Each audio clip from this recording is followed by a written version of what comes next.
नमस्कार, pride news इंडियामध्ये आपलं स्वागत आहे. आज आपण हदगाव हिमायतनगर विधानसभेचा जनकौल जाणून घेत आहोत.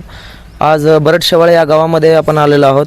तर मला सांगा आजोबा, या तुमचा हदगाव हिमायतनगर विधानसभेमध्ये कुठला उमेदवार, कुठला नेता म्हणून चांगला आहे, जे जनकार्य करतो, लोकांचे प्रश्न सोडवतो, कोण आमदार म्हणून निवडून येण्याची शक्यता आहे? आता महायुतीकडून उभे आहेत माधवराव पाटील, बाबुराव कदम कोळीकर, आणि महाविकास आघाडीकडून उभे आहेत माधवराव पाटील जवळगावकर. तर तुम्हाला काय वाटते, कोण आमदार म्हणून निवडून येतील? आमदार आमच्या म्हणाला माधवराव पाटील या. माधवराव पाटील जवळगावकर आमदार म्हणून निवडून येतील का, असं आमचा विचार आहे. आता लोक प्रत्येकाचं काय काय मत आहे ते आपण काय सांगू शकतो. बरं, जवळगावकर साहेबांचे काय काम आहेत?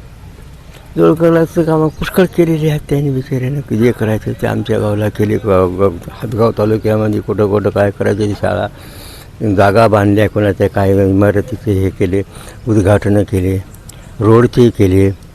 नाही, उद्घाटनामध्ये आपण जनकार्य आपण म्हणू ना, यात जर कोणाचं वैयक्तिक असेल तर असे रोड, डीपी, शेतीच्या मोटरीचे पाण्याचे कामं केलेत का साहेब? हो केले.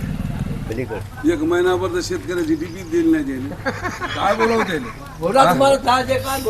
काय वाटते काकाश्री, तुम्हाला काय वाटते की हदगाव हिमायतनगर विधानसभेमध्ये कोणता उमेदवार आमदार म्हणून निवडून यायला पाहिजे? दिलीप राठोड. दिलीप राठोड अपक्ष. हो. रनिंग आमदाराचं काय काम आहे? ते रनिंग आमदाराचं काय काम नाही, फक्त थापा भोरला देण्याचं काम आहे, बाकी काहीच नाही. फसवायचं काम आहे त्याचे लोकांना. आतापर्यंत कोणा विकास केला? काहीच केला नाही. कोण आहेत रनिंग आमदार? माधवराव पाटील आहेत. बरं, डीपीचा प्रश्न, रोडचा कधी प्रश्न सोडवला का त्यांनी? तर बाबूराव पाटलानं सोडवला, फक्त माधवराव पाटलानं काहीही सोडवलं नाही.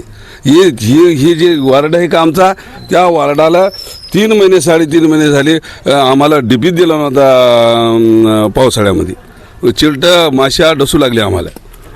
हे काय रनिंग आमदाराने डीपी दिला नव्हता? नाही दिला. आम्ही फोन लावला द्यायला.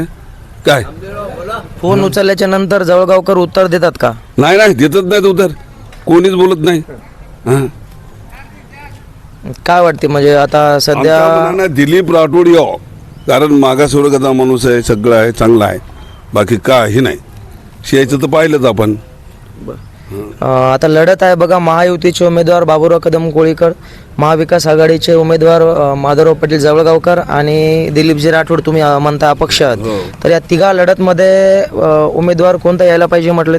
दिलीप राठोडच यायला पाहिजे. दिलीपजी राठोड जर आले तर प्रश्न सोडवते? हो, परत सोडवतील मागासवर्गात.